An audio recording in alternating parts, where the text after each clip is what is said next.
Hi friends, நம்ம தக்காளி கூட்டு செய்ய போகிறோம். இப்போ தக்காளி கூட்டுக்கு எண்ணெய் ஊற்றியாச்சு. கடுகு போடுவோம், கொஞ்சம் கடுகு போடுவோம்.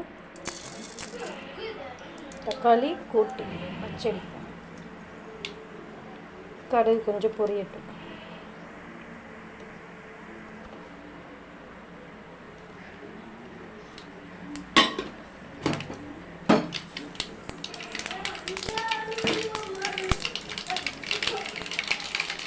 வெங்காயம், பச்சை மிளகா, கருவேப்பிலை, ஒரு 4 பச்சை மிளகா, ஒரு 2 பெரிய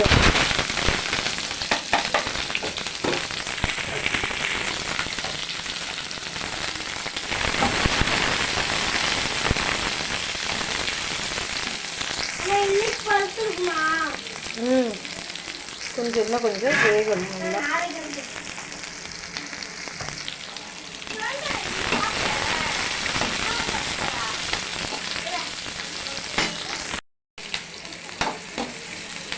பாதி வதங்கிடுச்சு. தக்காளி கூட்டு செய்ய போகிறோம். நம்ம தக்காளி கூட்டு சின்ன பிள்ளையிலேருந்து நிறைய தடவை சாப்பிட்ருக்கோம். ஒரு ரொம்ப பிடிச்ச டிஷ்ஷு. ஃபஸ்ட்டெல்லாம் சிக்கன் ரைஸ்லாம் இருக்காது. இப்போலாம் அந்த தக்காளி கூட்டையே மறந்தாச்சு. அந்த அளவுக்கு சிக்கன் ரைஸ் தக்காளி கூட்டு மாதிரி டேஸ்ட்டாக இருக்குது. அதனால் சிக்கன் ரைஸ்லாம் இப்போ தக்காளி கூட்டெல்லாம் ரொம்ப குறைச்சாச்சு. அந்த ஒரு நேரம் இல்லாமல் நம்ம சாப்பிட்டது ஞாபகம் வரனால தக்காளி கூட்டு செய்வோன்னு செஞ்சுக்கணும். அதனால் சிக்கன் ரைஸ்லாம் ஓவராக சாப்பிட மாட்டோம். நாங்கள் ஒரு கட்டாக 10 நாளைக்கு ஒருக்க தான் சிக்கன் ரைஸ் சாப்பிட்றோம். 20 நாள் இல்லாட்டி 10 நாள் இருக்கும்.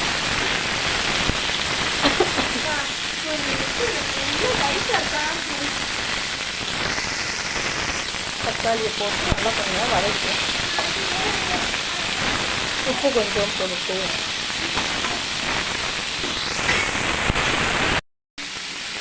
உப்பு கொஞ்சம். தக்காளி கூட்டுக்கு தண்ணியெலாம் நம்ம ரொம்ப சேர்க்க போகிறதில்ல. அதனால் தூள் உப்பு நம்ம போட்டுருவோம்.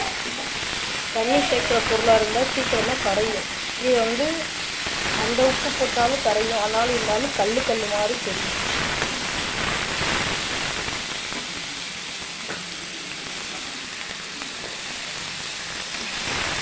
தக்காளி கூட்டு யாராவது சாப்பிட்டேன்னு சொன்னீங்கன்னா, முந்தியெல்லாம் அடிக்கொடுத்து செஞ்சு சாப்பிடுவோன்னு சொன்னீங்கன்னா கமெண்ட் பண்ணுங்கள்.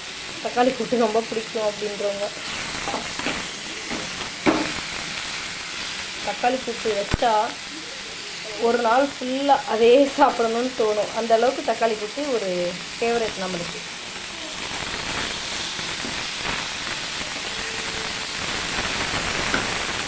கொஞ்சம் மல்லி எல்லாம் போட்டேன். கொத்தமல்லி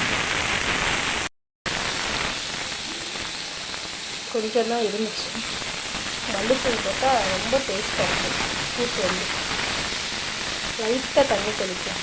ஒரு 1/4 டம்ளர், அதை விட கொஞ்சமாகவே சேர்த்தா போதும். சிம்மில் வச்சு தண்ணி ஊற்றி கொஞ்சம் நல்லா வதக்கியாச்சு.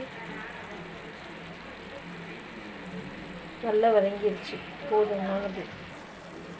தண்ணி கொஞ்சோண்டு இருந்தால் தான் சாப்பாட்டில் ஊற்றி சாப்பிடும்போது நல்லாயிருக்கும்.